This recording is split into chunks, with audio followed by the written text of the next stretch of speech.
Anda bersama Brother Fai di channel Malam Mistik, sebuah rancangan audio dan video cerita seram dan mistik. Semoga anda semua terhibur.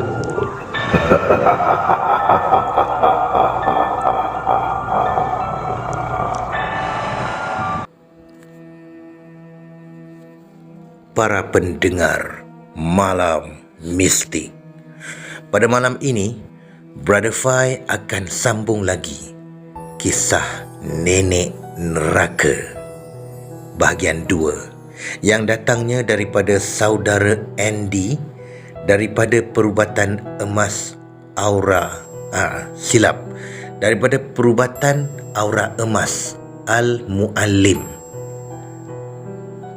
Assalamualaikum warahmatullahi wabarakatuh. Bismillahirrahmanirrahim. Apa yang ingin saya kongsikan adalah pengalaman saya sepanjang dalam membantu mengubati pesakit-pesakit saya. Pertamanya, saya mohon maaf jika tata bahasa yang saya gunakan salah atau cerita ini tidak menyeramkan.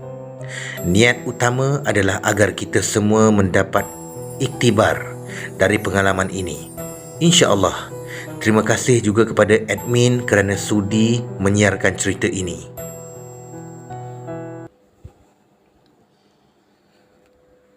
Aduh, Azman!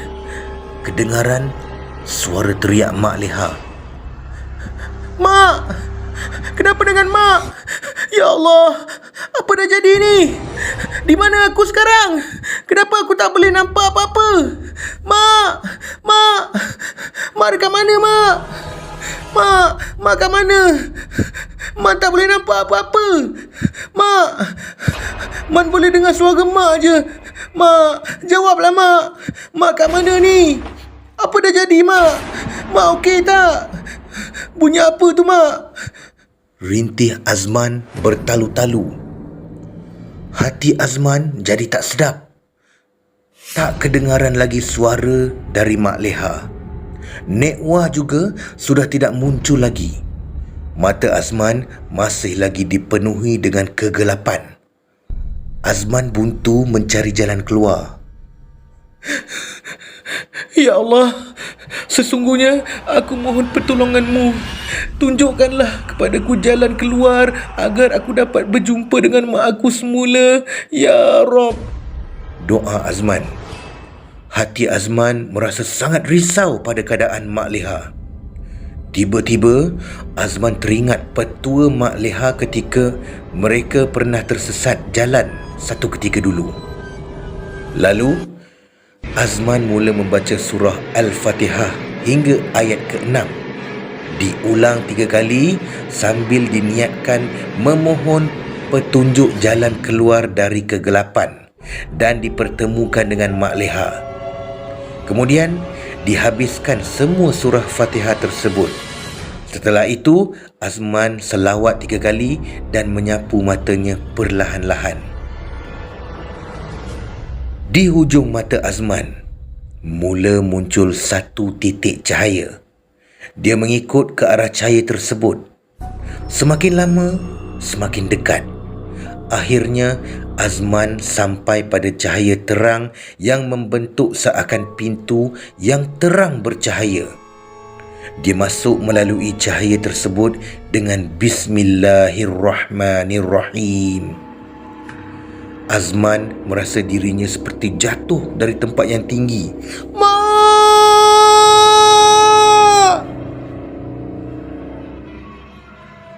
Azman terjaga dari tidur sambil terjerit memanggil nama Mak Leha. Gelap dan senyap.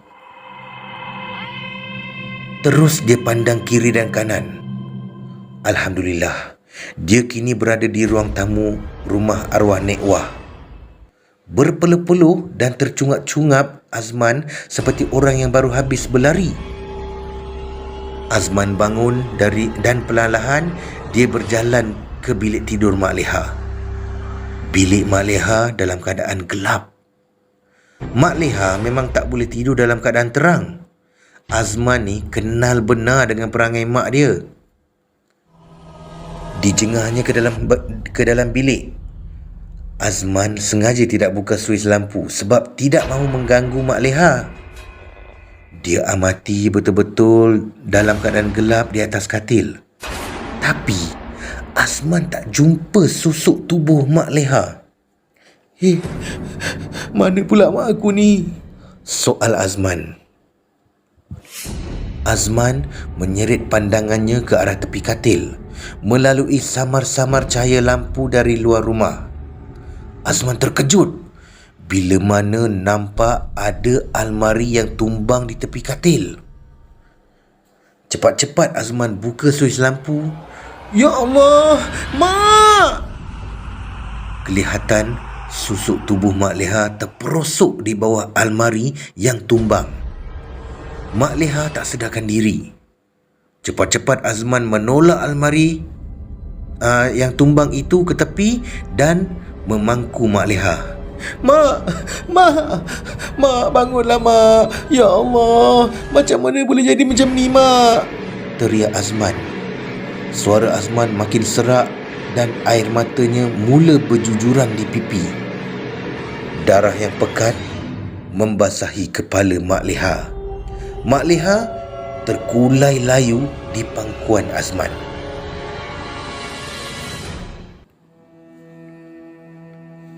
Seminggu kemudian. Mak dah sedar ya? Alhamdulillah, syukur ya Allah. Gembiranya hati Fatimah tengok Mak dah sedar. Mak Leha dah mula sedarkan diri. Menitik air mata melihat Mak Leha akhirnya membuka mata setelah seminggu koma di hospital. Mak Leha tersenyum melihat anak perempuannya, Fatimah, ada di depan mata. Dia mengangguk kecil tanda keadaannya okey. Tapi kepalanya masih terasa sakit apabila digerakkan. Azman mana? Soal Mak Leha. Tergeleng senyum Fatihah mendengar soalan Mak Leha. Azman juga yang ditanyakan dulu. Memang betul lah, Azman tu anak kesayangan Mak Leha. Walaupun selalu dibebel, tapi dalam hati Mak Leha memang sangat sayangkan Azman, melebihi anak-anak perempuannya yang lain. Azman kerja Mak. Nanti Fatimah call dia dan minta dia datang segera ya, balas Fatimah. Alhamdulillah dia selamat. Ayah kau dan Anis mana? Di rumah ke? Soal Mak Leha. Mereka pergi solat Mak. Fatimah yang ditugaskan jaga Mak. Nanti mereka datanglah tu. Mak rehatlah dulu ya. Jangan banyak bercakap. Fatimah kena panggil jururawat untuk tengokkan Mak. Ujar Fatimah panjang lebar. Mak Leha mengangguk perlahan. Dia pejamkan mata. Kepalanya masih terasa sakit akibat kesan daripada jahitan luka. Kedengaran bunyi tapak kaki Fatimah berlalu pergi.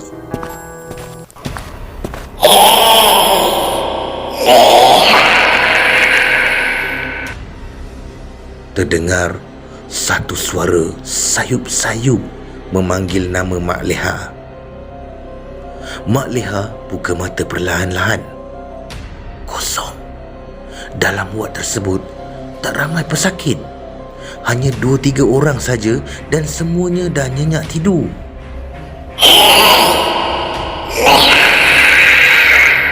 Ini akulah. Hilaian suara tua tersebut bergema di ruang telinga Mak Leha. Mak Leha sekarang faham siapa yang memanggilnya. Dia pejamkan mata sambil berbaring di atas di katilnya sambil berzikir perlahan. Mata batin Mak Leha mula terbuka. Sudahlah berzikir kau. Kau takkan dapat halau aku dengan zikir tuban. Bilang suara gaib tersebut. Apa yang kau mahu lagi, ha? Syaitan? Tak puas lagi kau kacau aku dan anak aku? Jerit Mak Leha. Kini Mak Leha mula berkomunikasi secara batin dengan Nek Wah. Aku nak kau mati. Selagi kau ada, selagi itu kau menjadi penghalang pada aku dan Azman. Aku takkan pergi selagi kau tak mampus. Gelak tawa suara Nek Wah semakin galak. Mak Leha buka matanya perlahan-lahan dan kini Nek Wah ada di hujung katil kosong yang terletak di depannya. Oleh kerana katil itu kosong, maka lampu di bahagian katil itu dipadamkan. Walaupun dalam gelap, Mak Leha kenal benar dengan rupa paras seakan-akan ibu kesayangannya itu. Selagi Allah tak izin, aku takkan mati. Kau jangan ingat kau boleh bunuh aku. Ingat sikit, kau tu cuma belaan arwah ibu aku. Aku tahu janji kau dulu dengan ibuku. Kau mahu cucu sulung jantan sebagai waris kau, kan? Sebab tu aku dah pesan dan turunkan ilmu aku pada Azman. Dia takkan terima kau, syaitan. Dia dah berjanji pada aku, kami takkan jatuh pada perangkap kau. Hei, silap-silap aku yang bunuh kau dulu. Sekarang kau berambus, berambus, balas Mak Leha dengan penuh berani. Kau sikit lagi nak mampus, kau tahu tak, Leha? Ingat tu, Leha. Nek Wah ketawa terbahak-bahak di dalam sudut yang gelap. Mak Leha mengalihkan pandangannya dari Nek Wah. Tiba-tiba Mak Leha perasan ada seutas tasbih 33 biji terletak di meja sisi katil. Dia sangat kenal pada tasbih tersebut. Tasbih kesayangannya. Ini tasbih barakatillah yang aku maharkan dulu. Fatimah yang bawa ke sini agaknya. Alhamdulillah, bilang hatinya. Mak Leha sambil tasbih dan mula bermohon doa pada Allah. Ya Allah, bantulah hamba-Mu yang lemah ini. Kau lindungilah aku dan keluargaku dari syaitan ini. Ya Rabb. Mak Leha mula berzikir perlahan-lahan menggunakan tasbih tersebut. Dia menghayunkan zikir Ya Hayyu Ya Qayyum sebagaimana yang diajarkan padanya dengan penuh khusyuk. Apa kau buat ni, Leha? Apa kau buat ni? Jerit Nek Mah. Tiba-tiba badannya merasa sangat panas.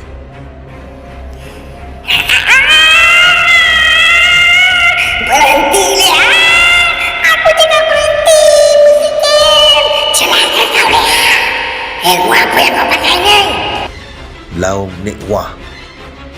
Tak tahan rasanya Nek Wah berhadapan dengan Mak Leha bila mana dia mula berzikir dengan tasbih tersebut.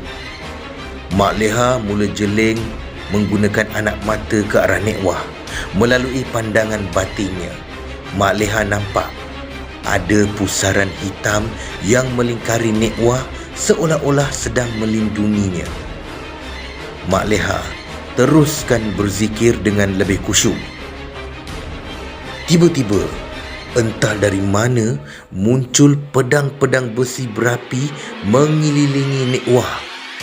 Pedang-pedang besi berapi ini terlalu banyak bilangannya hinggakan Nek Wah kelihatan terkepung dan tak dapat larikan diri. Nek Wah mula menunjukkan aksi seperti sedang menyembah sesuatu dan semakin lama pusaran hitam yang melindunginya makin tebal.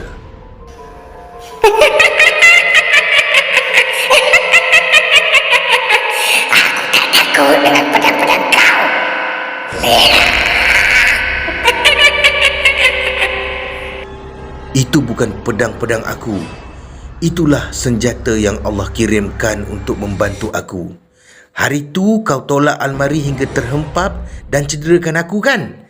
Kau nak bunuh aku kan? Sekarang ni aku akan bunuh kau pula dengan izin Allah.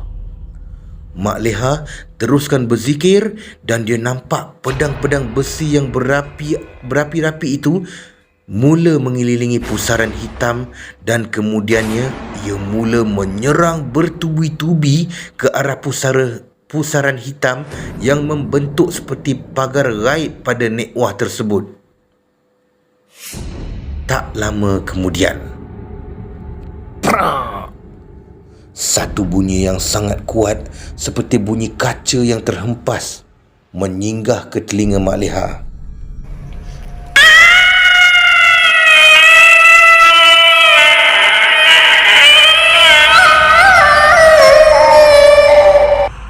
Mak Leha mendengar suara Nek Wah menjerit seolah-olah sedang dalam kesakitan. Nek Wah kini hilang dari pandangan Mak Leha. Celaka kau, Leha. Ilmu apa yang kau pakai? Aku tak akan lepaskan kau, Leha. Aku dendam kau, Leha. Aku akan datang lagi. Aku akan datang lagi. Perlahan-lahan suara Nek Wah mula gaib. Syukur Alhamdulillah ya Rabb. Tasbih ini hanya asbab jua.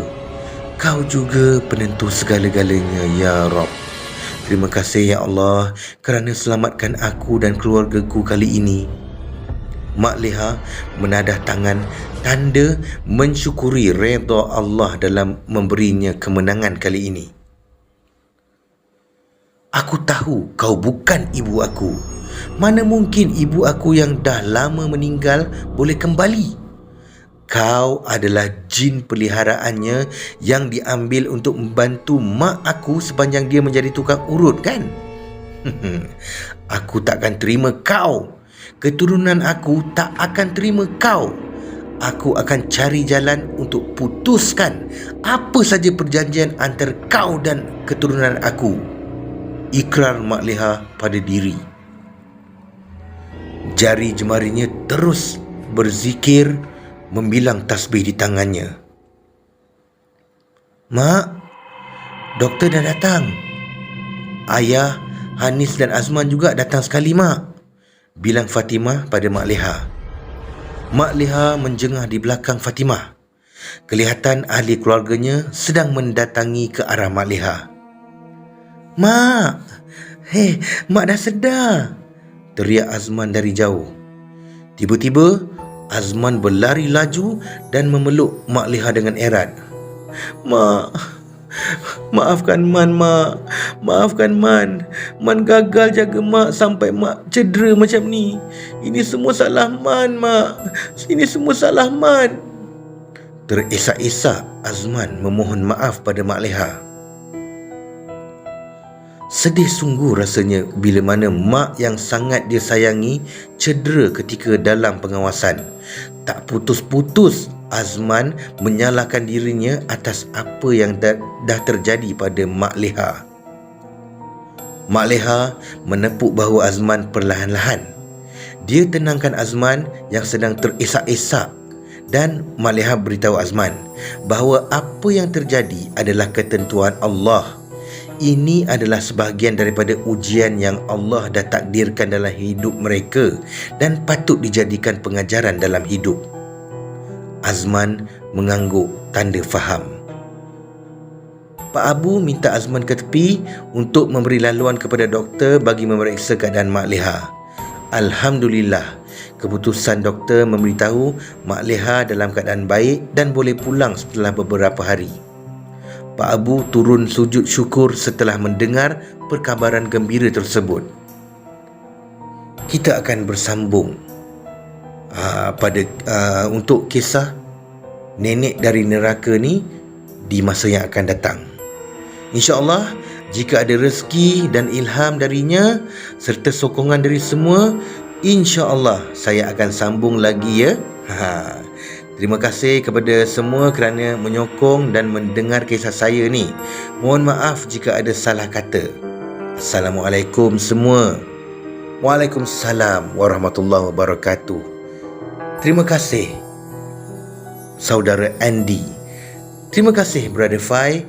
Terima kasih kepada anda yang mendengar kisah ini. Peace, no war.